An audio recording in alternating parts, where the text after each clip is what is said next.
welcome to Kusha Talk with Linda. My name is Linda. So recently, there has been an increase in students traveling abroad, individuals traveling abroad for studies. According to UNESCO report in 2018, there has been an increase in international students, global international students to 5.3 million global international mobile students, a rise from 4.8 million recorded in 2016. Prominent countries where these students travel to include United States, UK, Germany, with prominent sending countries including China, India, Nigeria, Germany, and other African countries. According to popular speculations, they travel for greener pasture and better life and better education. Interestingly, nobody asks them how their experiences have been. Well, I have two persons joining me on the show today to talk about their experience studying abroad. I have first off on my list Doris. She's a doctoral student of international relations, University College Dublin, Ireland. Welcome, Doris. Hello, thank you. Okay, so I also have Jonathan Moses. He's a student of All Saints Medical School, Commonwealth of Dominica. You're welcome. Yeah, thank you so much. Okay, guys, so I'm going to start off with you, Jonathan. At what point did you leave? Where did you leave from? What country did you leave from? And at what point did you leave?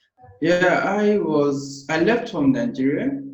Okay. I was studying at State University, Computer Science. I was in my 200 level. So at a point, the strike was just too much. I couldn't take it anymore.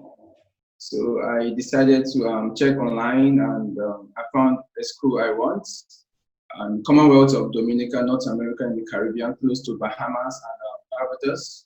So I decided to take my leave and research myself online. So I left Nigeria 2013. I've been overseas for 7 years now, by the grace of God, and I've not visited Nigeria since then. Okay, all right. It's very interesting you said you left because of the strike. And a good number of students can't travel because, can you imagine, there is strike and you travel, it seems like you're really boxed up. But what becomes of people that can afford to travel, it becomes a big question that, needs an answer that we all don't have answers to. All right, Doris, at what point did you leave Nigeria? I'm sure from your name, you're a Nigerian. So, but at what point did you leave to study abroad? Okay, I left Nigeria in 2017. First and foremost, I went to the UK for my master's, and in 2018, I moved over to Ireland for my PhD. Jonathan, I'll come back to you right now. You said you were studying computer science here in Nigeria before you left. Did you still continue with computer science, or did you just have to switch course? And how easy was it for you to do that? Actually, while I was in Nigeria, I wrote JAMB 6 times because I wanted medicine by all means. I had to leave Nigeria, so I got to North America. Caribbean is known as part of North America. We are all together with Canada and US. So I got to this school. I registered as a medical student. At a point, it was quite challenging for my parents. At a point, financially, my dad was working with the government, and we are still in Nigeria, in Kaduna State. So the government changed power, so my dad kind of lost his job. So I had to take the banner of responsibility financially by myself, Okay. So at a point, Messi was too expensive at a point because I have bills to pay, my rents and other bills to pay, and the lowest fee for a rent per month here is like 300 US. The lowest fee for rent is 300 US. So, and then the tuition fee for us in medical university here is like 12,000 US per year, including, I've not even start talking about other fees, including. So I decided to drop at that point to just focus on working, raising some cash and all that. It wasn't quite easy for me though, because at a point I couldn't pay rent. It was quite challenging because I took the banner of responsibility. My parents wanted me to come back to Nigeria. I was like, no. It's better I die here in Dominica than going back to Nigeria, because it's like going back to start all over again, and it's kind of going to be so tough on me. So I decided to take, so for the 7 years I've been, by the grace of God, I've been putting my bills, and right now I got a scholarship with the government here Commonwealth of Dominica to study nursing.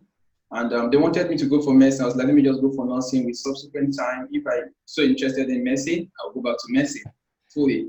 So at the moment, I'm on scholarship, studying in 3 universities, one in Washington, D.C., one in Canada, and presently in Dominica. So I'm running 3 programs online. But for that of Dominica, it's physical classes.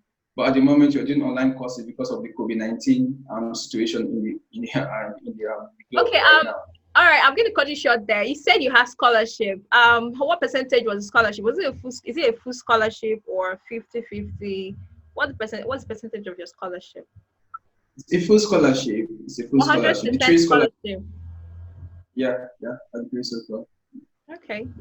I'm going to come back to you. Doris, so how was it for you to get your papers ready, to travel? Okay.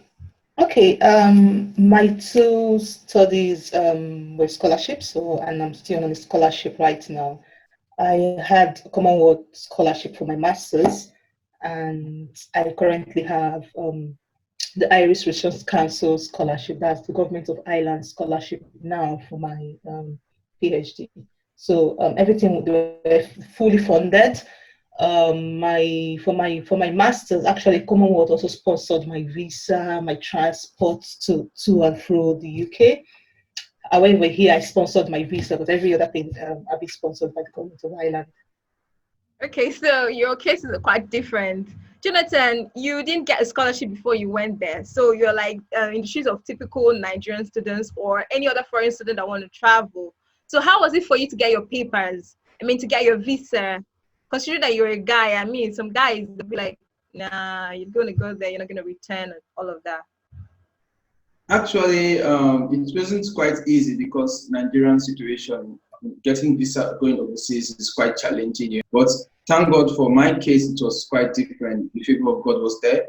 The school did process everything for me, like the visa. I had to send my international passport overseas. It took them quite, I think, a month to process the visa for me and send back my passport to me. But other papers, like the schoolwork online, I did everything myself. So it was just so easy.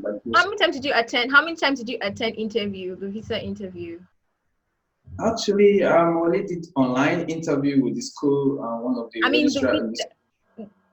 It was online. You didn't come to Lagos or Abuja for your visa? No, I didn't. So the school just did everything for me. It's quite easy. Yeah. Okay. All right. It's interesting. That's very impressive. Yeah, it's interesting. I've not really heard that kind of thing before. Because I have someone who traveled, and she was practically praying that she passes the interview and all of that. Okay, so you traveled at quite a young age, Jonathan. That was like 2013. Are you up to 18? Were you up to 18 at that time? Yeah, I'm in my 20s then.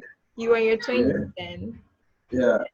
Okay, when you got there, how was it for you? Because you said you practically answered part of the question that you had to stop schooling because you've been there 7 years, and 7 years, no matter the course you went there to do, it should be over, right? But you're still there because you had to stop schooling to work. Yeah. So, and you went there with student's visa. So how did you do the switch? How did you do it? Work is not allowed by the school and by the community. When I came, it was quite challenging. So at a point when I stopped schooling, the school is still owing me some tuition fee because I pay a lot of tuition fee to them. I wanted to get the money back so I could transfer to Winnipeg in Canada because my uncle is there. So, but I was denied visa at a point. So changing from student visa to work permit visa, it was quite challenging because at a point the government was saying no, but thank God the favor of God came through and I got my resident permits.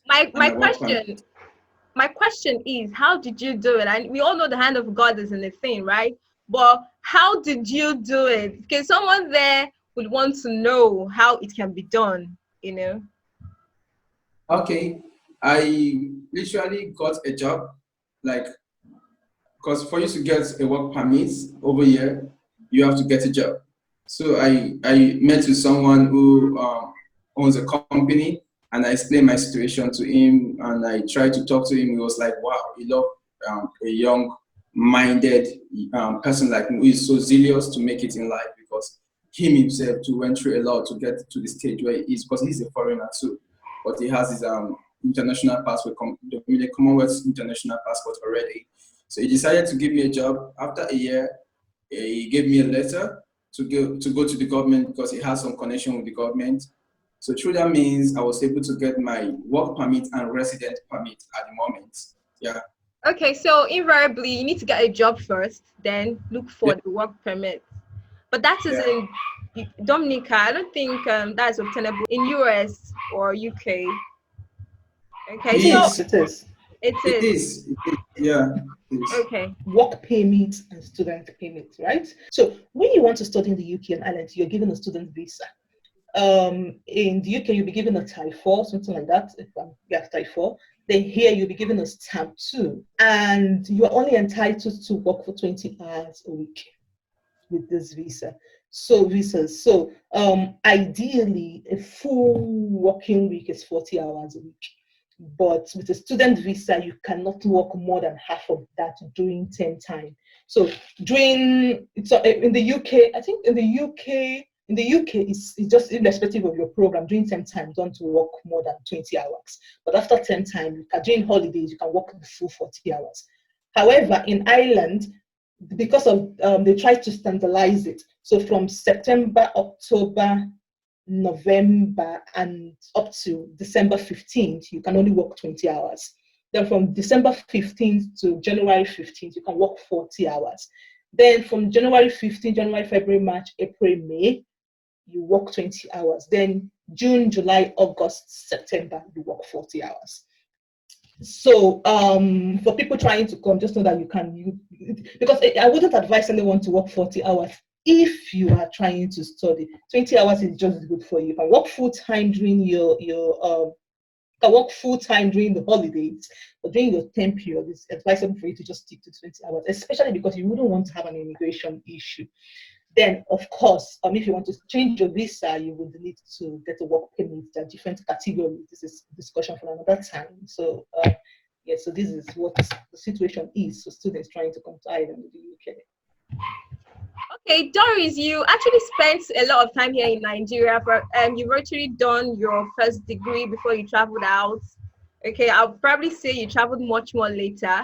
So, can you compare the two educational systems? I know comparison looks, what she saying, compare, how can you even compare? But can you compare the lecturing style and all whatnot? Okay, actually, I went to a private university in Enugu. I went to Godfrey University in Enugu. So I understand what it means to go to a private university in Nigeria, and also have an idea of how public institutions in Nigeria run too. So generally, I would just give a broader comparison between the two educational systems now. That's the educational system of Nigeria and the educational system in UK and Ireland. So I wouldn't be specifically talking about maybe the private or the public institution. I'm just talking about the two systems. So what I would say, the first thing I would like to talk about is the emphasis on research in UK and Ireland. Is slightly different from the emphasis on research in Nigeria. So maybe during your undergraduate level in Nigeria, maybe more exposed to textbooks, or at worst, handouts for some people. Like some people may not really know the relevant authorities in their fields because they are just so used to handouts from their lecturers. But generally, all things being equal, most universities in Nigeria would be heavily focused on textbooks. However, in UK and Ireland specifically, you find that it's usually a mixture of journal articles and textbooks. So, in fact, I think it's actually more of journal articles than textbook.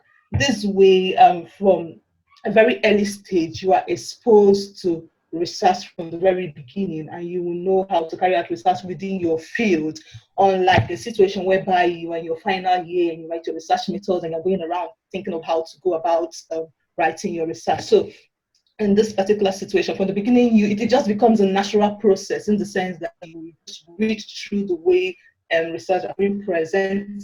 You get to know relevant authorities before you get to your final level. By then, it will be easier for you to just carry out this research.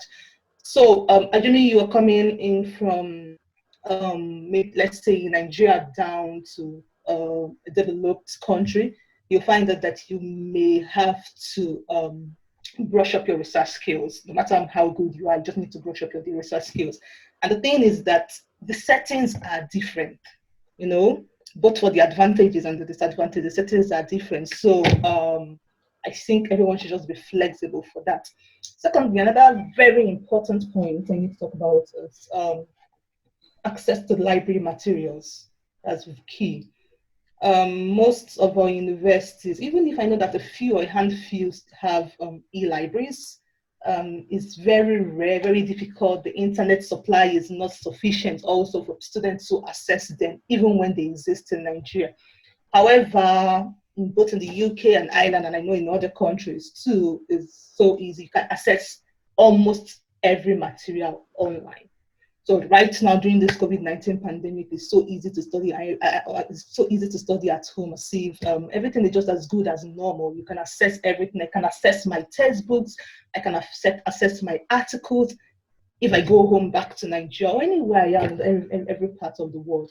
And this is a very big challenge, because I feel that most Nigerian students, they have the appetite to kind of to study, to read, but they don't really have the necessary resources they need to study. Sometimes you may get recommended textbooks, you may get recommended articles, and they are struggling to get a copy in the library. Maybe there's just 3 or 4 of those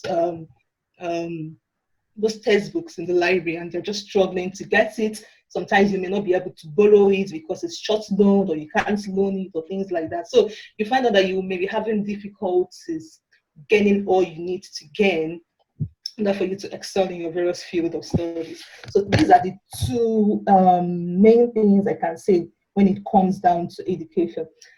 The third thing I can talk about, which can be argued, may be the approach of some lecturers. What do I mean by this? Sometimes some lecturers, not all, I've encountered very good lecturers in my both universities, the 3 countries actually. So I've encountered very good lecturers, and maybe a handful that were really great. But as a whole, now looking at the Nigerian picture, talking as a Nigerian student, talking for the Nigerian student, and looking at the Nigerian picture, I find that some lecturers have this tendency of pinning down their students, making sure that they are lords, making it very difficult for a student to excel in order for them to let them know that I'm actually in charge of this course. However, this is slightly different in developed countries, in the sense that the aim make sure that the students learn, no matter what it takes to make the students learn. And I feel that the reason why this is happening is because of the administrative structure. So I feel in a society where lecturers can just do anything they like and just go away with it, it can be very difficult to trace these challenges or to handle these challenges. So you find that even when someone is bad, when the person is in a strong institution, when the person has a strong administrative structure, it will be very difficult for the person to frustrate a student, because the student can fall back on the dean, the student can fall back on students' union, the student can fall back on various academic and non-academic staff that can handle your situation. But in Nigeria, you can be frustrated and you have no one to talk to. And anyone you want to talk to wants to take themselves away from your situation. So you are at the mercy of your lecturer. So here you're not at the mercy of your lecturer. Like, you can, for instance, a student may question their scores in Nigeria and decide to have a remark. That's your doom in most cases in the country. Like, that's the end of the case for you, because either you may pass that and keep failing the rest systematically. They will systematically fail you in others. However, in this situation, is opened, and they will make sure that you are being protected and you wouldn't get harassed or you wouldn't get harassed by the lecturer. So these are the 3 main things. The first one, to focus on research. The second one, the library, which is very important. and finally the administrative structure, which makes it difficult, which makes it easier for lecturers to frustrate students. So you're just at the mercy of either a good or bad lecturer, instead of you to be on the bedrock of a very good administrative structure. I would say that this is also where it differs between public and private schools in our country, because it's not necessarily the same in all institutions, but I'm just talking from a holistic perspective. Interesting. When you were saying, you mentioned you can fall back on students' union. So I'm being tempted to ask you, how is the student union like over there? Is it like as here? Does it carry so much weight during election period? Like, I can't remember the last time I was in one of the first generation universities. Like, students union elections practically halt academic activity in a school. So how is it like over there? Okay, the student unions are very strong. Okay. Very strong. One thing about their system is that whatsoever institutions that exist are strong. So the student union is strong, and the student union, some of their executive, I think in the UK, I don't know for Ireland now, I can't really say about what I was want to talk about, but in the UK, I heard that for the president and vice president and key student union representative, eventually sometimes they skip a year and almost work as staff, per se, like as I say, the student union pays them, like they are the staff of the student union. They are students, and then because of the activities they may need to carry and the administrative role they may need to carry, they would have to take a gap year and get paid by the student union, but they are still students. Wow. But that aside, yes, election is fierce. It's really fierce, but not violent. That's the difference now. And this comes out from the government structure of the country. So now, in a country where election is a do or die affair, in a country where people make use of violence, irrespective of the country now, in a country where people make use of violence to get into power, it would have a ripple effect down to their youth too. And this is the way the youth will also carry out their own leadership processes, or whatever leadership position they want to be it SU. So unlike like some of the violent cases you would get in Nigerian university, maybe not all, like some, you wouldn't necessarily get. In fact, if it happens, the candidate is most likely going to get disqualified. It's as bad as that, or as good as that, anyhow you want to see it. So it's fierce. There are lots of campaigns. In fact, it has lots of rules, very structured rules. The time you cannot start campaigning before a certain period. You can't continue campaigning after a certain period. They have the flyers, like they make presentations. They can even go as far as having debates and things like that. So it's a very, very prestigious position. And the thing is this: they actually represent the students. All things being equal, they do represent the students, and the students can decide to vote who they want to vote for, and your vote counts. And you would see the way happens. Like it's a very good structure. So yeah, so these are the major differences. But when it comes to the competition, yes, I think it's almost the same, but differently in the sense that it's not violent. So what about the beauty pageants in universities? How is it there? Like, I want to get your both now. Jonathan, okay, why are you thinking of yours, Doris? So Jonathan, how is it like? Here in Nigeria, we have Miss Go Uni, we have Miss UNN, we have Miss this, Miss that. Do we have such things over there? Yeah, actually we do over here. It's quite interesting, and so it's quite cool. It's quite cool. Trust me. You will want to be part of it if you are really interested in social life. But I'm not really interested in those kind of social life. So it's quite interesting, and most of them just do it cool and get away with it. It's quite interesting. You are more interested in this scripture union. So maybe I should ask you, scripture union. Are you a member of the scripture union? Actually, I'm very social, but just that there are some things I don't really indulge. But you indulge in scripture union, like you remember, right? Is there anything like that there? I am youth pastor at the moment for RCCG, Redeemed Christian Church of God, national youth pastor for the country, by the grace of God. And in the school, most of them see me that way, but I don't make it too, like, kind of people take it too, like, extreme.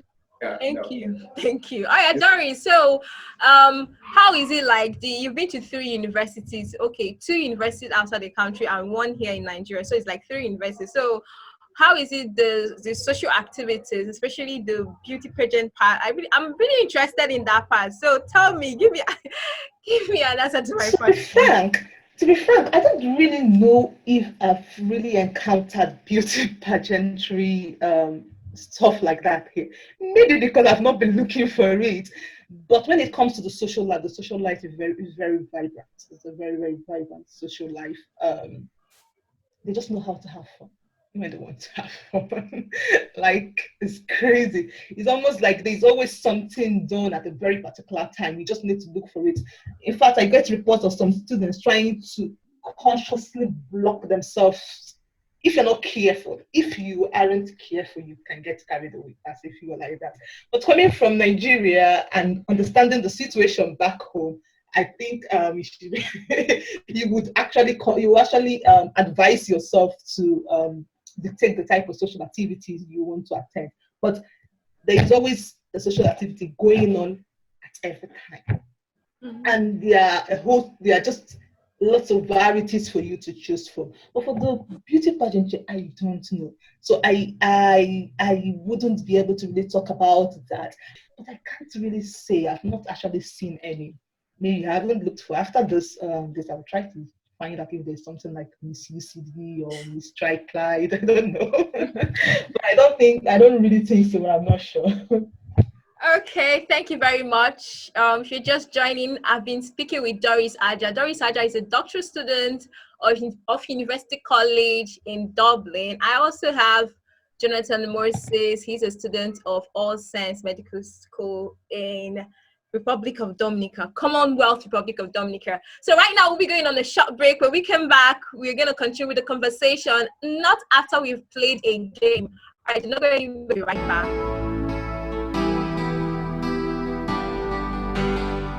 Hello and welcome back to Kosher Talk. If you're just joining us, you're watching Kosher Talk with Linda, and we're discussing on the topic. I and Jonathan and Doris, we're talking on the topic studying abroad, my experience. Their experience is not mine. Okay, so before we continue, we're gonna go on a short game. The game is one of them is gonna start a sentence. Okay, so the other person is gonna start a sentence with the word that is ending the other person's sentence. Like, let me say, I'm from Nigeria, and the other person goes, Nigeria is a country in Africa. Africa is one of the biggest continents in the world. The world is made up of how many? So just like that, okay? So let's do this. So who's gonna start? Ladies first. Okay, ladies. Okay. I live in Ireland. Yeah, Ireland is a beautiful country in Europe. Calm Say. down, calm down, calm down. You don't have to pause for 2 seconds. 2 seconds, you are drinking that cup of water. I didn't even add that if you pause for more than 2 seconds, you drink a cup of water. So, Okay, so Okay. so let me start again. I live in Ireland. Yeah, Ireland is a beautiful country in Europe. Europe is a wonderful continent. A continent that is located in sorry, I feel that. drink water, my friend. Drink water. Gee. Drink water and chill. Okay, so I'm going to start now. Yeah, he just starts now. So I'm the one starting now. Yes. Yeah. My name is Jonathan Moses. Moses led Israelites out of Egypt. Wow. Wait, which one is wow again? No way. See, I will take this again from Sorry. I will take this again from you. Drink water, please.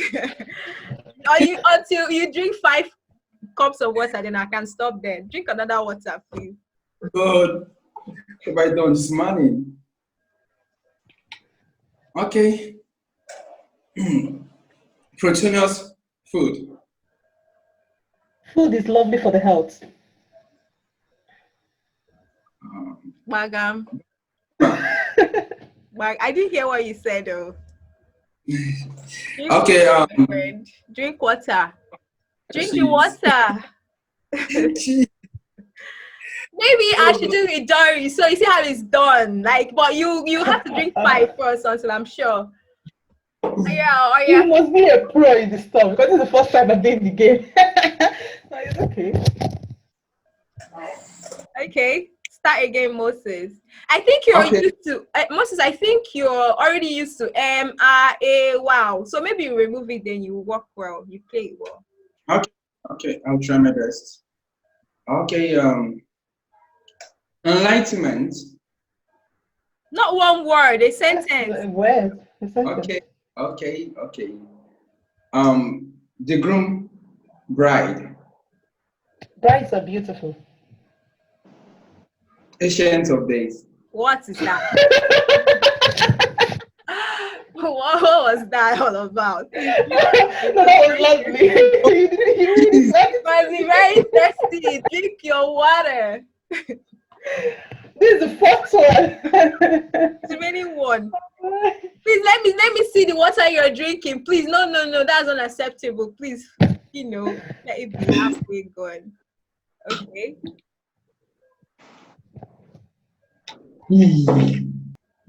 God as Elohim. What's Halloween? I think I have to think now. What did you say actually? God has Halloween. Elohim, God as Elohim. Okay. Yeah, I think I need to take water, but Please drink. What are you doing? Like you're already foregone. You're saying, hey, what are you doing? Halloween is God. That's a simple way to. Okay, my water. Okay. All right. Can you guys go again? Okay. I need to take a ride home. Yeah, a cool ride is cool. Cool. Where is the cool Oh, coming? my last word. Cool. Please drink water. Let's continue the show. Please drink your water. So while you're drinking the water, let me do it, Doris. So you see, it's not actually hard. The weather is climate here. Climate change is a very important issue in the world. I actually stopped with here. Here. Oh. Okay, so Okay. drink water. Drink water. I actually stopped with here. So you listen to the last word. Yeah. Oh my, I can't know it. I didn't know it is difficult to drink water when you don't want to. I guess so. Say it. Start. Where is she moving to? 2 is different from where I am.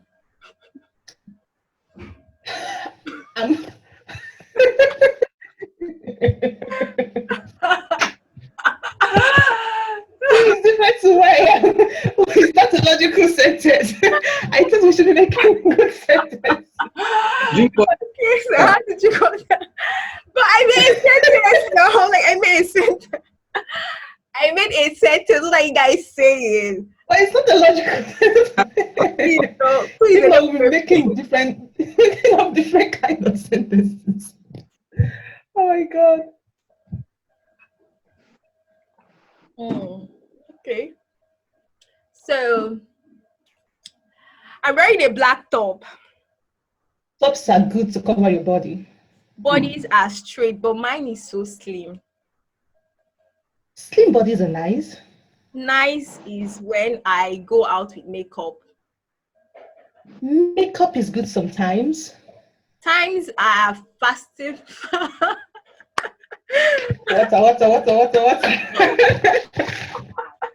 I didn't say times are hard though. I don't say times are fast. Okay.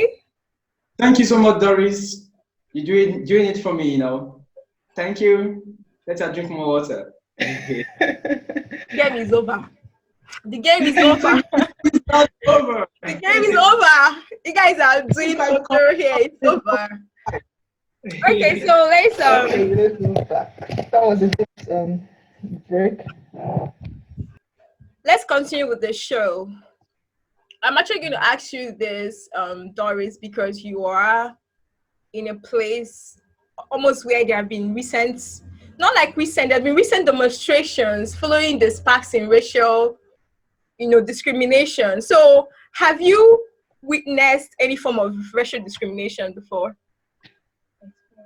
Or experience? Have you experienced, not witnessed, but have you experienced it personally? No.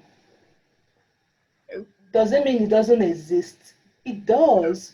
But personally, as a human being, I also don't even look for it.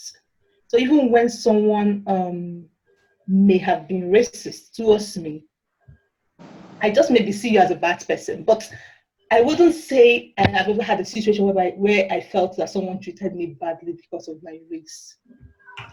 It may be possible that they did, but I wouldn't say why.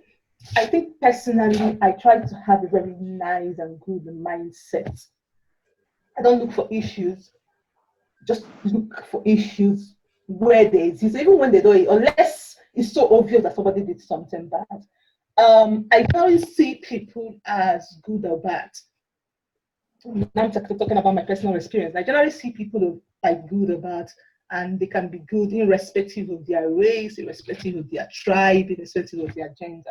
So I've encountered very good people, very good white people, very good black people, maybe not so good white, not so good black, but I've never really attached it to race.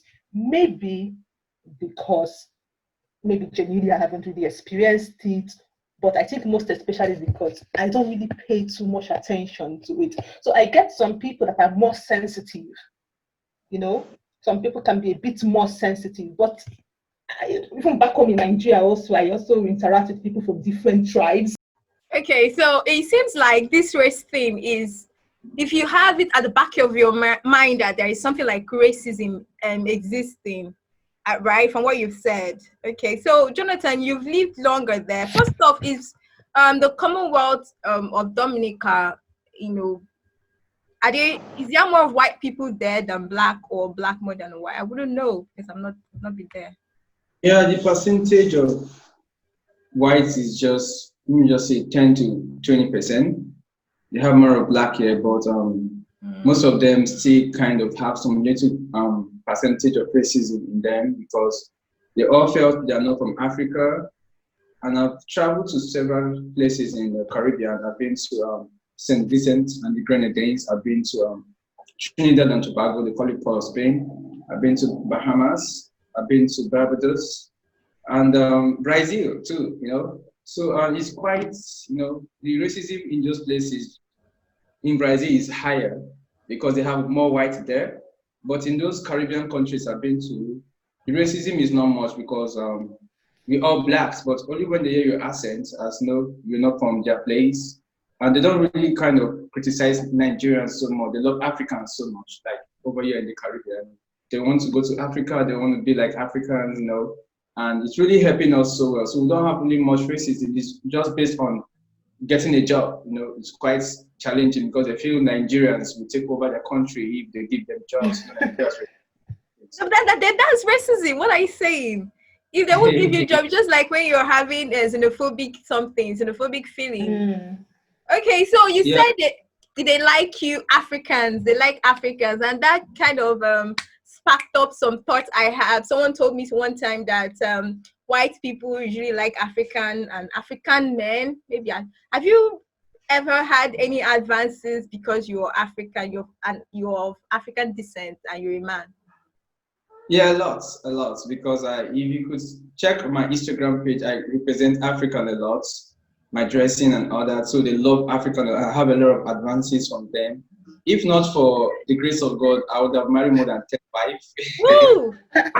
In 7 years. But I just have to be so disciplined because it's not all about getting married to them to get their citizenship. I'm not getting married for passport. So that's my principle, as per se. I'm very principled. I'm getting married for love and for purpose. The person I'm going to get married to has to support my purpose in life, not just I'm getting married to her for love and all that. So a lot of them were disappointed. Most of them are still on my queue right now. No, the racism here is not much. No, it's not much. Okay, so you are indirectly advising any young, handsome African guy of black color to beware of the advances. Are you saying that?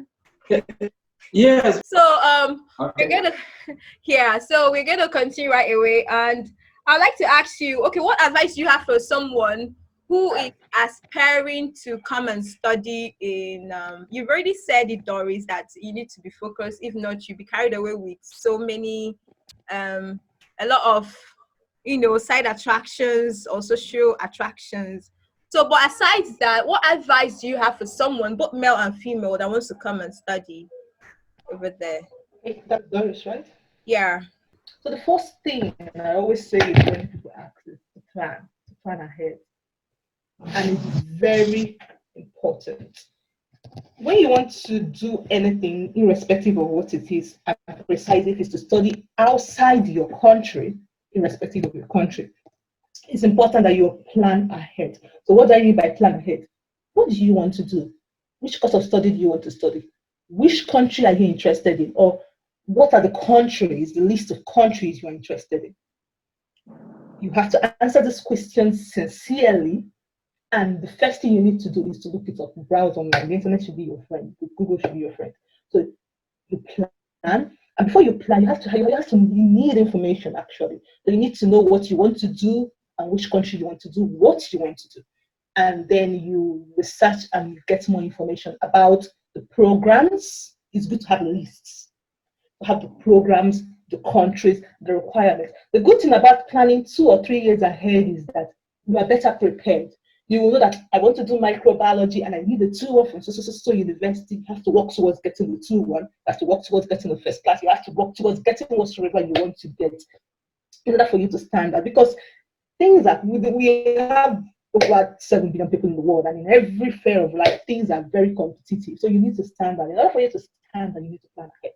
So that's the first thing you want to do. If you want to travel outside the country, to study for work whatsoever, plan ahead. Get to know about the country or the course you want to go to, and make sure you meet this requirement. So it's better to start planning now than later, and it's never too late to start planning. So that's the first thing. So when you plan, you find out that you start you working towards your plan. And then also, before you leave, it's good that you should write down different things you need to achieve, because it can be overwhelming sometimes. You can get lost with activities, you can get lost with requirements, you can get lost with, for instance, here you have to register with the garden and things like that. You can just get lost. So it's better that you itemize these things, and when you go, you just do them one step at a time and you tick. So that's the first thing. The second thing is that you need to build your skills beyond the basic requirements. So now you need to build your skills beyond the basic requirements, because assuming there's a minimal requirement, I need to tell you that there'll be lots of people with that applying. So you need to stand out now. You try as much as possible to get what the benchmark is, and you get more skills that will enhance what you're doing. For me, in the academia, I would say enhance your research skills, learn as much as get to know different softwares, get to know different statistical analyses, and just enhance your skills as much as you can. Go for internships. Don't take it for granted. If you can, even though they are unpaid, you can just try to enhance your skills. Try to connect with as many people as possible. Try to gain international experience, even in your country. For instance, you can decide to work in some countries that have expatriates. It must not be all about the money. So try to make yourself very useful in your country, very useful wherever you are, in order for you to get and stand out when you are trying to apply for something. And this includes the last two things I want to talk about is to get prepared for the weather and the difference in accent, which is going to be a major issue. So never feel intimidated about the way you speak. The way you speak is the way you speak, and that's how you've grown. But I think you should also have an open mind towards trying to learn and understand people better. So these are some of the things I would like them to know. It's not strange. It's not a bad thing, but you should just generally be prepared for it, especially in regards to your studies too. So it's very important that, for instance, assuming you're talking with someone from a similar background with you can hear the person nonchalantly and without much effort. But when you're talking with people from a different background, with a different accent, although they differ within regions, you may really need to pay rapt attention. Like, you may really need to be very particular about listening and paying attention in your various classes and lectures. So do not. I know we all speak English. You may have gone to a very good school where you have very good concord, but it's very important that you get to know this, because even within the country, they struggle among themselves. Then how much more would someone they struggle among, that's strange. Like, you will see from someone from Scotland struggling to hear someone from England, usually the other way around. And so, yeah. Someone asked me a question that I should ask. Okay, do they send them away because of school fees?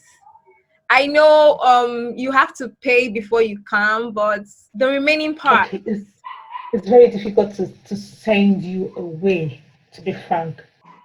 Especially when you are in the middle of a semester. The only thing that can happen, you will finish your course as normal. At least you will finish that semester as normal.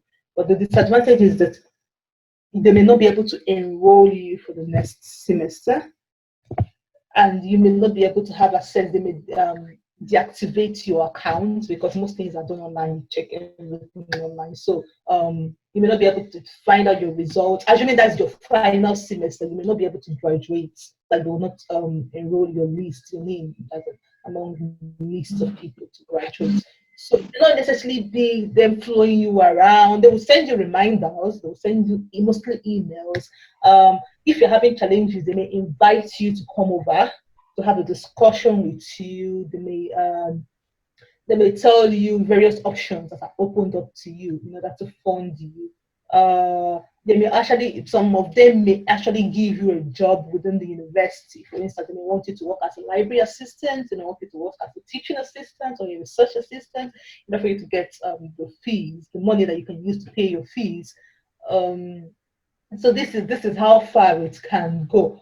However, it's going to be a bit bad for an international student to struggle financially. It's not something I would really advise anyone. Like, it's not a very nice situation. People go through it, but when you're coming, it's good that you try as much as possible to have to make sure you meet your financial needs, at least to the minimum set out by the institution. And you can also if you're having financial issues, it's good for you to make use of the 20 hours work permit or your 40 hours during holidays. But another reason why it wouldn't be good is because you may start having issues with immigration later when you're trying to travel to other parts of the world, especially when you're trying to study, because they may feel like you may be an economic burden to the society, whereby everybody will be trying to think of how to sponsor you, especially because, for instance, in the UK, they keep tab of every student. For instance, when I was doing my master's, I was always I always hear people say, I want to clock in. I was like, what are they saying? I didn't know that when you go to the library, you swipe your card to have access to the library. They are recording it in the central administrative unit. They are recording your presence in the school, and they send the information to the home office, telling them that, yes, indeed, you are studying and you are in school. I didn't even know about it until when I was through with my courses and I was kind of finalizing my dissertation, and I was at home, working from home, making use of the e-library, and I wasn't physically going to the library. Instead sending me messages, where are you? I was like, okay, why weren't you asking me these messages before? And sending me these messages before. That was when I got to know that anytime I swipe my card, as in having a revenue pay, really doesn't know this week she's in school, this week she's in school. She has been in school for 9 weeks stretch, and they send it to the immigration office. So they send these details to the immigration, the details about you, how punctual you are, whether you skip classes. They send these details, and you wouldn't want to underestimate how strong the central immigration unit is that cuts across countries too. So sometimes you may not know some of the things that you may build up for yourself, and it's very important. That doesn't mean that people don't have financial challenges. If you have financial challenges, the first set of people you should go to the administrative unit, the financial unit, and they will be able to help as much as they can. But it may come down to you taking some part-time roles. So that was quite a long, roller coaster of advice. I hope if you're trying to, study abroad, I hope you took all that advice with both hands. Okay, so before I let you both go, you both have actually spent time here with me, and I'm grateful for that. So before I let you go, Jonathan, you've been there for quite a long time. So I think I should even be directing this question to you first. Do you have intentions? Okay, before I ask you if you have intentions of living there, because I want to ask you if you have intentions of coming back here. But the whole idea of studying abroad is to your own idea, because it's like your experience is because you had strikes, interrupted academic sessions here in Nigeria. Okay, so far, how good? Those expectations of yours, do you think it has been met? Do you think it would have been better for you if you were here in Nigeria? I mean, your expectations and what you eventually got. How can you, marry the both? Briefly, though. Yeah, they did actually because one of the things I love about this place is constant light, 24 hours constant light, which is part of necessity for studies. Constant Wi-Fi, we have constant Wi-Fi to study in any environment we have here. And their educational system is quite good. You can communicate with lecturer very well. And if your lecturer is not doing well, you could just communicate with the school registrar about the lecturer and they'll fix it. Not like, unlike Nigeria. I left one of the university in Nigeria because the lecturer threatened to, he told me I will not graduate. Like, I will not graduate. I will not put the name of the school in Nigeria, but it's quite well. So I had to leave there, but it can't happen here overseas because we have equal rights. We have right to do to question our lecturers. We have right to let them know they are not teaching well. So it's quite more better overseas. To me, it's quite more better overseas. And the only challenge you have overseas is financial challenge if you are not financially stable and financially buoyant. And if you're hardworking, because most Nigerians who came overseas have given up and they come back. Most of them are regretting right now, but it's left for them. But for me, there's no room for retrogression. I'm not going back for whatever. Funny enough, when I did my master's, there was a strike in the UK. And I was like, in the Nigerian society, we're like, excuse me, what am I saying? Strike? It was so funny. But their own strike was funny and something else, to the extent that students were also striking with the lecturers. Like, yes, what lecturers should go on strike. It's not fair. You're not treating them well. I was like, when does this happen in Nigeria? We will go on strike and we would join. In fact, some students didn't come to class, but in solidarity of their lecturers. So some lecturers said, okay, I will be coming, but if you're not coming, just let me know that you are not coming. I don't know what the issue was, but I think it had to do with pay. I think the government maybe wanted to take more pension, or I don't really know. But it was not as if it was necessary. It was not something to be an issue. But we actually had strike in the UK as a whole. White strike. I lasted for weeks actually, but some lecturers were part of the strike. Some were like, oh no, I can't be part of the strike. So some lecturers would tell you that they would be part of it, but wouldn't. You just come to class and you wouldn't have the lecture.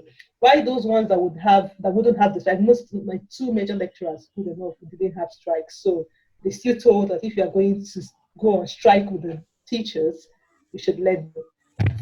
But that is something, at least we shouldn't always, this is not always be like things are always rosy here too. Like, we actually had strike, and although it's rare, and they try as much as possible to make sure it doesn't affect your studies. Like, they made up for it as quick as they could.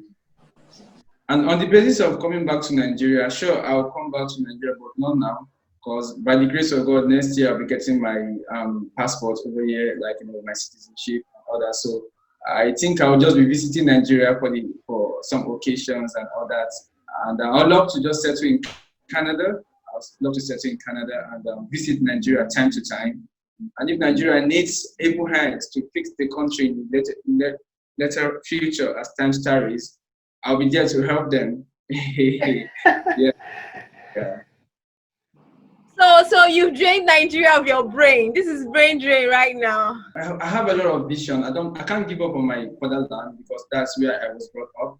And Nigeria is one of the greatest country all over the world, trust me, because I will not say Nigeria is lawless. No, it's not lawless. We just have freedom. You have a lot of things to do what you want to do. So I believe someday Nigeria will be great, and I'm not going to throw away my international passport for no reason. Even though I get 10 citizenship in different countries, Nigeria is still number one to me. What advice do you have for males coming into, or anybody coming to study abroad, having stayed there for a good number of years and having had all the struggles you've passed through? Yeah, actually, most people just think coming overseas, there's money on the floor. You come to pick some dollars and pounds and euros.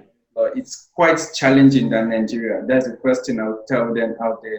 It's quite challenging. Whether you have money or not, it's quite challenging because there are others. And when you leave your comfort zone, be ready to face challenges. So once they come out there, they should be prepared for anything because some of them depend on their parents so much that at the time, once their parents lose all of financial support for them, it will really affect them so much. Like during this pandemic, most of them have not paid their tuition fee. Most of the medical students, they run to me, and by the grace of God, I help some of them to get jobs because I do, by the grace of God. So I tell them that they should be, your parents sending you money does not guarantee you to be lazy. You should try to do something for yourself, but don't let your parents know because some parents don't want their kids to work. So if you continue being daddy's boy or daddy's pet, you continue being that pet forever. So you have to take responsibility for yourself at a time and to support yourself without your parents knowing to become a man. So that's one of the things I can advise them to do when they come overseas because it's not quite easy. Trust me, It's not quite easy. Okay, so if you're trying or having that idea or nothing that intention to study abroad, so get ready to work, according to Jonathan. So it's funny I have to ask you this question, Doris, but I have to ask you, do you intend coming back after your studies? I don't have any problem coming back, although I consider myself a global citizen, especially due to my academic and professional background. Studying international relations too can take you to get posted anywhere. So I'm open to working anywhere, especially when it gets towards international development. So my PhD is in international relations and I'm measuring in development, into global human development. So that just how the thing is for me right now. And I would have a whole lot I'm going to do in Nigeria. So anything I'm doing outside the country, like actually I have 100% of my activities, 50% is going to be in Nigeria. Teaching, opening up institutes and things like that would just be in Nigeria. However, I also get lots of experience outside the country because I feel it's very important that we get exposed. It should no longer be something like it's a brain drain thing, but it should be more like getting as much exposure as possible in order to enhance whatever institution or country you find yourself attending. So, quite patriotic, unlike some human beings wearing red t-shirts. Anyway. No, it's still that doesn't mean I can't work here too. Yeah, I get your point. I'm going to make sure that. Yeah, I'm just trying to tease him, so it's okay. It's okay. So if you're just joining, I mean, you've missed a lot. You need to go back and watch it because I've been speaking with two individuals studying abroad and I've been getting to know their experience as foreign students, as international mobile students. Okay, so I've already spoken and I'm still speaking, with Doris Aja. She's a doctoral student of University College Dublin. I've also been speaking with Jonathan Moses, who is a student in the Commonwealth of Dominica. All right, thank you all for joining me today. Welcome. You're welcome. Thank you for your time. Do not forget you're watching Kusha Talk with Linda on Linda Space Media, and do not forget to subscribe and like this video if you like it, share it, and put your comments in the comment section below. Tell us about the experience you've had studying abroad or you heard that someone else had. Okay, so my name is Linda. So come your way next time on Kusha Talk with Linda. Keep watching Linda Space Media and subscribe, okay?